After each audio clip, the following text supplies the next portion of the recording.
Nagsimula ang kwento sa pangunahing karakter na babae na nagsusukat ng damit. Grabe, sobrang saya ni Mingyong nang isuot niya yung bagong damit niya. Sulit na sulit daw yung presyo. Alam mo yung feeling na parang, wow, ibang tao ako ngayon. Ganun siya. Sabi pa niya, kung susuotin ko ito ng 87 beses sa loob ng 3 taon, parang 1,000 won lang kada araw yung halaga. Mga ganong kalkulasyon, tipong pinapangatawanan talaga ang gastos. Pero habang todo saya siya sa bagong itsura, bigla siyang napaisip. Tumigil saglit, huminga ng malalim. Naisip niya kasi na aalis na siya, papasok na siya sa mundo ng trabaho. At iba ang mundo ng trabaho. Sabi ng nanay niya, Mingyong, matalino ka. Kahit saan ka mapunta, kakayanin mo. Pero iba ang trabaho sa school. May mga boss na walang kwenta, overtime na parang wala kang buhay, at minsan may mga nangyayaring wala kang maintindihan. Tapos, binilin sa kanya ng nanay niya ang 3 bagay. Una, sundin mo ang utos ng boss mo. Kahit ayaw mo, gawin mo.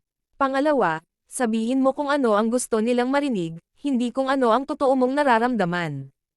At panghuli, ngumiti ka. Kahit kanino, kahit kailan, ngumiti ka lang.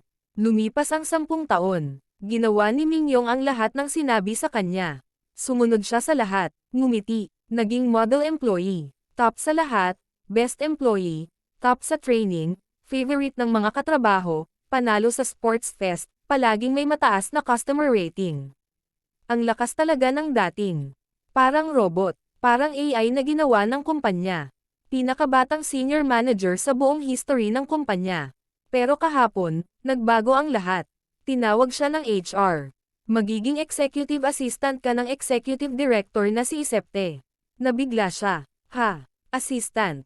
Senior manager na ako. Pakiramdam niya parang binagsakan siya ng langit at lupa. Ginawa ko lahat, nagpakahirap ako ng 10 taon, tapos ganito. Pero ang sabi ng boss niya, hindi dahil sa may mali ka. Sa totoo lang, sobra kang galing. Pero ikaw lang ang may lakas ng loob at talino para hawakan si Director Isepte. So ayun, wala siyang nagawa. Tinanggap niya. At ayun na nga, dinala siya sa Songbakje, yung lugar na yun. Ang tindi. Para kang pumasok sa kwento ng mga mayayamang negosyante. Doon nakatira ang CEO ng buong TK Group, si Siwan Tae. Sabi ni Mingyong sa sarili niya, ito na yun. Either ito ang pinakamalaking oportunidad ko, o ito ang sisire sa akin. Habang yun ang nangyayari, si Director Isep naman, kara-rating lang mula sa business trip niya, pero to be honest, bakasyon lang talaga. First time niya magpahinga after 34 years sa kumpanya. Akala niya siya na ang susunod sa tuktok, pero bigla na lang dumating si John Siapte at inagaw ang lahat, electronics, strategies, SDI, lahat. Galit na galit siya. Anong silbi ng lahat ng sakripisyo ko? Kaya ayon, umuwing bad trip si Director Isep. Gusto lang niyang magpahinga, pero bigla siyang sinabihan ng driver niya, Sir, hindi po tayo didiretso sa bahay. Pupunta po tayo sa strategy office. Nap-icon na siya. Habang nasa kotse, sunod-sunod na ang tawag ni John Siep sa phone niya. Inis na siya. Tapos may tumawag pa, hindi si John Siep, kundi si Mingyong. Sir, ako po si Mingyong Kang. Ako po ang bagong executive assistant niyo. Naguluhan si Isep. Ha? Senior manager ka. Bakit secretary? Tanungin niyo po si John Siep, sagot lang ni Mingyong. Chill lang. Tapos binaba ni Isep ang tawag.